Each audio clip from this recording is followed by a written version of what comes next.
कल्पना करो एक पेंटिंग है। अब कल्पना करो कि ये पेंटिंग एक म्यूजियम में रखी है, बुलेट प्रूफ शीशे के पीछे। दुनिया भर से लोग इसे देखने आते हैं, लंबी लंबी लाइनों में खड़े रहते हैं बस एक झलक पाने के लिए। ये कौन सी पेंटिंग है पूछोगे? ये है मोनालिसा। मोनालिसा दुनिया की सबसे मशहूर पेंटिंग मानी जाती है, लेकिन क्यों? आखिर क्या चीज़ है जो इस पेंटिंग को इतना खास बनाती है? क्या यह उसकी रहस्यमयी मुस्कान है या फिर उसका दिलचस्प इतिहास? चलो आर्ट की दुनिया में डुबकी लगाते हैं और मोनालिसा की ग्लोबल फेम के पीछे के राज खोलते हैं। मोनालिसा को लियोनार्डो डा विंची ने पेंट किया था, जो कि रेनेसांस पीरियड के एक जीनियस थे। उनकी कला और विज्ञान में गहरी रुचि थी और उन्होंने कई क्षेत्रों में महत्वपूर्ण योगदान दिया। डा विंची एक पेंटर, साइंटिस्ट, इन्वेंटर और भी बहुत कुछ थे। उनकी बहुमुखी प्रतिभा ने उन्हें एक अद्वितीय व्यक्तित्व बना दिया, जो आज भी लोगों को प्रेरित करता है। उन्होंने 1500s की शुरुआत में मोनालिसा को पेंट करना शुरू किया था। यह पेंटिंग उनके जीवन के अंतिम वर्षों तक उनके साथ रही। लियोनार्डो डी विंची, जो कि पुनर्जागरण काल के एक महान कलाकार थे, उन्होंने ही मोनालिसा को बनाया था। उनकी कला में गहराई और जटिलता का अद्भुत संगम देखने को मिलता है। ऐसा माना जाता है कि पेंटिंग में दिख रही औरत लीसा घेरार्डिनी है, जो कि इटली के फ्लोरेंस शहर के एक अमीर सिल्क मर्चेंट की बीवी थी। उनकी मुस्कान और रहस्यमयी भाव ने इस पेंटिंग को और भी खास बना दिया है। हालांकि डा विंची ने यह पेंटिंग कभी भी उस मर्चेंट को नहीं दी। उन्होंने इसे अपने पास ही रखा और इसे कभी किसी को नहीं बेचा। अपनी मौत तक उन्होंने इसे अपने पास ही रखा। यह पेंटिंग उनके लिए बहुत महत्वपूर्ण थी और उन्होंने इसे अपने जीवन के अंतिम क्षणों तक संभाल कर रखा। आखिरकार मोनालिसा फ्रांस पहुंची और किंग फ्रांसिस द फर्स्ट के शाही कलेक्शन का हिस्सा बन गई। यह एक महत्वपूर्ण ऐतिहासिक घटना थी जिसने इस पेंटिंग को और भी प्रसिद्ध बना दिया। आज यह पेरिस के लूव्र म्यूजियम में है, जहां हर साल लाखों लोग इसे देखने आते हैं। यह पेंटिंग आज भी लोगों को आकर्षित करती है और इसकी रहस्यमयी मुस्कान सभी को मोहित कर देती है। मोनालिसा एक पोर्ट्रेट है, लेकिन यह कोई आम पोर्ट्रेट नहीं है।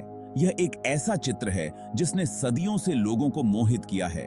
दा विंची ने इसे जिस तरह से पेंट किया है, वही इसे इतना खास बनाता है। उनकी कला की बारीकियों ने इसे एक अद्वितीय कृति बना दिया है। उन्होंने एस्फुमाटो नामक एक तकनीक का इस्तेमाल किया था। यह तकनीक चित्रकला में एक क्रांतिकारी बदलाव लेकर आई। मोनालिसा को खास बनाने के लिए दा विंची ने स्फुमाटो, उनके चेहरे की बारीकियों को देखना एक अद्भुत अनुभव है। आप देखेंगे कि उनके चेहरे के नए नक्श कितने सॉफ्ट लग रहे हैं। यह स्फुमाटो तकनीक का ही कमाल है। उनके चेहरे पर प्रकाश और छाया का खेल उनके एक्सप्रेशन को जीवंत बना देता है। यह चित्र को एक अद्वितीय गहराई और जीवन देता है। यह तकनीक उनकी रहस्यमय मुस्कान के साथ मोनालिसा को इतना आकर्षक बनाने में एक अहम भूमिका निभाती है। यह मुस्कान सदियों से लोगों को आकर्षित करती आ रही है। मोनालिसा की मुस्कान शायद इतिहास की सबसे चर्चित मुस्कान है। यह मुस्कान सदियों से लोगों को आकर्षित और चकित करती आ रही है। क्या वो खुश हैं, उदास या फिर शरारती? यह सवाल हर किसी के मन में उठता है जब वे इस पेंटिंग को देखते हैं। सदियों से लोग इस बात पर बहस करते आ रहे हैं। हर कोई अपनी अपनी थ्योरी लेकर आता है, लेकिन कोई भी निश्चित उत्तर नहीं दे पाता। सदियों से लोग इस बात पर बहस करते आ रहे हैं कि मोनालिसा की मुस्कान का क्या रहस्य है। कुछ इसे एक मनोवैज्ञानिक पहेली मानते हैं। कुछ वैज्ञानिक मानते हैं कि यह आंखों का धोखा है। उनकी राय में यह एक ऑप्टिकल इल्यूजन है जो हमारी दृष्टि के साथ खेलता है। उनका कहना है कि जिस तरह से हमारी आंखें पेंटिंग को देखती हैं, उसके हिसाब से उसकी मुस्कान बदलती हुई दिखती है। यह एक अद्भुत दृष्टिभ्रम है। दूसरों का कहना है कि यह डा विंची की मानव शरीर रचना की समझ और यह दर्शाती है कि कैसे मांसपेशियों की हल्की सी हरकत से अलग अलग एक्सप्रेशन बनते हैं। डा विंची की कला और विज्ञान का यह संगम अद्वितीय है। यह रहस्य अभी भी अनसुलझा है, जो इस पेंटिंग के आकर्षण को और भी बढ़ा देता है। शायद यही अनसुलझा रहस्य इसे इतना खास बनाता है। सेक्शन 5, एक पेंटिंग जो हो गई थी चोरी और बरामदगी। 1911 में एक ऐसी घटना घटी जिसकी किसी ने कल्पना भी नहीं की थी। मोनालिसा लूव्र से चोरी हो गई। पूरी दुनिया हैरान थी। 2 साल तक पेंटिंग गायब रही। कल्पना कीजिए, कितना बड़ा रहस्य और उत्सुकता रही होगी। कल्पना कीजिए, 1911 में मोनालिसा की पेंटिंग चोरी हो गई थी। पता चला कि विंचेंजो पेरूजिया नाम के एक इटालियन आदमी ने इसे चुराया था। उसे लगता था कि यह पेंटिंग इटली की है, फ्रांस की नहीं। 1913 में मोना लिसा को बरामद कर लिया गया और आखिरकार उसे वापस लूव्र ले जाया गया, जहां आज भी यह कड़ी सुरक्षा में रखी हुई है। हीरा सेक्शन 6 मोना लिसा का प्रभाव, कल्चरल इंपैक्ट। मोना लिसा हर जगह है। आप उसकी तस्वीर मग, टी शर्ट, फोन कवर हर जगह देखेंगे। सदियों से वह कलाकारों, लेखकों और संगीतकारों के लिए प्रेरणा का स्रोत रही है। मोना लिसा हर जगह है। आप उसकी तस्वीर मग, टी शर्ट, फोन कवर हर जगह देखेंगे। एक मशहूर पॉप आर्टिस्ट एंडी वॉरहॉल ने तो मोनालिसा के अपने वर्जन भी बनाए थे।